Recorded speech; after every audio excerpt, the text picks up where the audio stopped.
Chez Budget Réaliste, nous croyons que la gestion de l'argent est essentielle. Quelques règles simples peuvent changer votre vie. L'apprentissage commence maintenant. Les 7 secrets de l'argent, à connaître avant 25 ans. C'est parti! Découvrons les secrets fondamentaux pour une meilleure gestion financière. Le premier secret c'est adopter la répartition 50-30-20 pour gérer vos finances efficacement. Comment le faire? 50% pour les besoins, 30% pour les plaisirs, 20% pour l'épargne. Explication. Sur le papier, c'est simple. 50% de vos revenus vont dans vos besoins essentiels, loyer, factures, charges incompressibles. 30% dans vos plaisirs, abonnements, sorties, shopping. Et 20% dans l'épargne. Voici un exemple. Sur un salaire de 2000 € net. Cela donne 1000 € pour les besoins, 600 € pour les loisirs et 400 € d'épargne. C'est propre, carré, on sait où on va. Mais soyons réalistes, quand on débute dans la vie active ou qu'on gagne un salaire plus modeste, appliquer le 50-30-20 relève de l'impossible. Dans ce cas-là, qu'est-ce qu'on fait? On s'adapte. Si vous êtes au SMIC, on passe sur une répartition de type 70-15-15. 70% pour les besoins, 15% pour les plaisirs et 15% pour l'épargne. L'essentiel, c'est de garder le réflexe d'épargner quoi qu'il arrive. Secret numéro 2. Le matelas de sécurité. Ayez 3 à 6 mois de dépenses de côté. Comment faire? Ouvrez un compte d'épargne sécurisé et non bloqué, comme un livret A par exemple. La règle veut que vous ayez toujours l'équivalent de 3 à 6 mois de vos dépenses courantes de côté. Cette épargne est strictement réservée aux urgences absolues, une voiture qui tombe en panne, un problème de santé imprévu, ou un appareil électroménager qui lâche. Ce n'est en aucun cas l'argent de vos prochaines vacances en Italie. Avoir ce matelas de sécurité vous évitera un stress immense face aux imprévus de la vie. Secret numéro 3. Loyer x3. Assurez-vous que vos revenus couvrent 3 fois le montant de votre loyer. Passons à la troisième règle, simple comme bonjour mais redoutablement efficace, le loyer multiplié par 3. Dans l'idéal, votre salaire net doit représenter au moins 3 fois le montant de votre loyer. Par exemple, si vous visez un appartement à 500 € par mois, vos revenus devraient s'élever à 1500 € minimum. Pourquoi cette règle? D'abord parce qu'elle rassure les propriétaires lors de vos recherches d'appartements. Mais surtout, c'est ce qui vous permet de vivre confortablement après avoir payé votre logement, sans vous retrouver asphyxié financièrement. Dans les grandes villes, c'est un vrai défi, alors pensez à la colocation. Gardez ce repère en tête pour protéger votre budget. Secret numéro 4. Je ne vais pas me faire que des amis avec celle-là, mais elle est géniale pour booster son épargne, payer double. Ce que ça veut dire. Imaginons que vous ayez un coup de cœur pour une veste à 50 € en faisant du shopping. Vous vous dites que 50 €, ce n'est pas la mer à boire et que vous pouvez vous le permettre. La règle du payer double vous impose de raisonner ainsi. Dans votre tête, cette veste ne coûte pas 50 €, elle coûte 100 €. Pourquoi?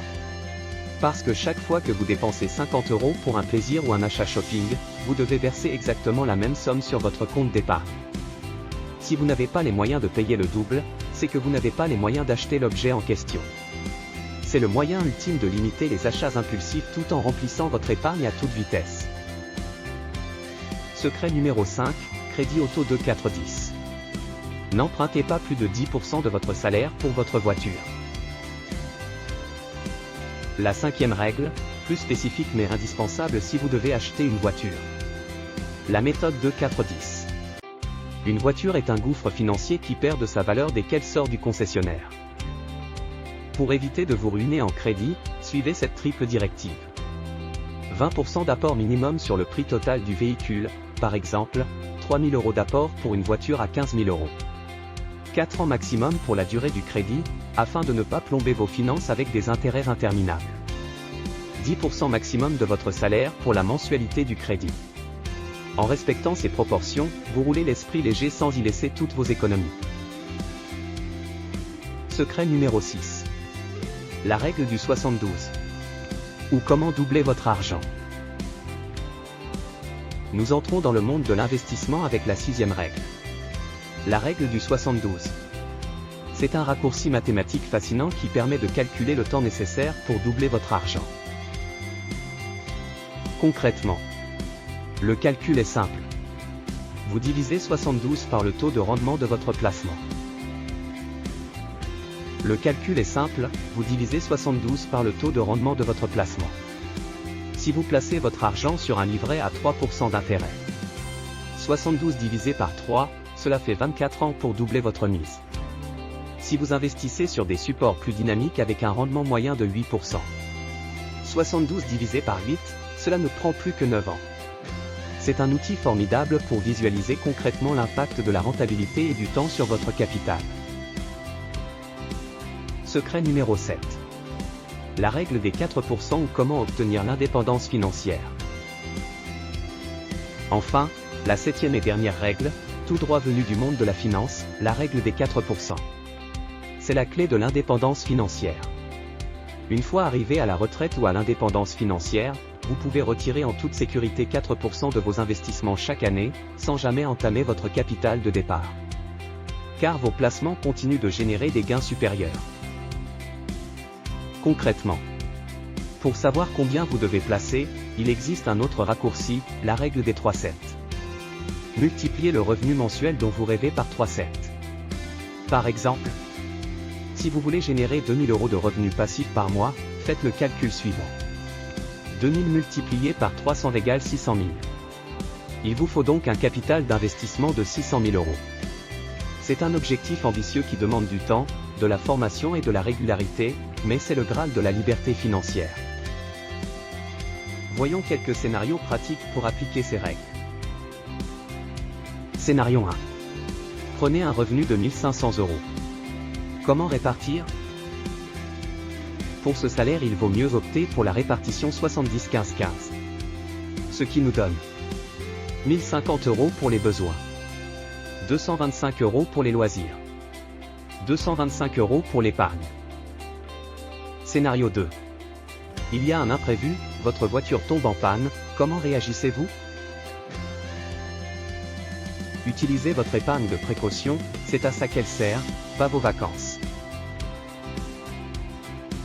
Ne laissez plus les imprévus vous déstabiliser. Conclusion. L'épargne est cruciale, quel que soit le revenu. Un matelas de sécurité est indispensable. Le loyer doit rester gérable par rapport à votre salaire. Réfléchissez toujours avant d'acheter. Investissez pour atteindre votre liberté financière. Abonnez-vous à la chaîne. Et partagez quelles règles vous appliquerez en premier. Merci d'avoir participé à notre formation sur les 7 secrets de l'argent avec budget réaliste.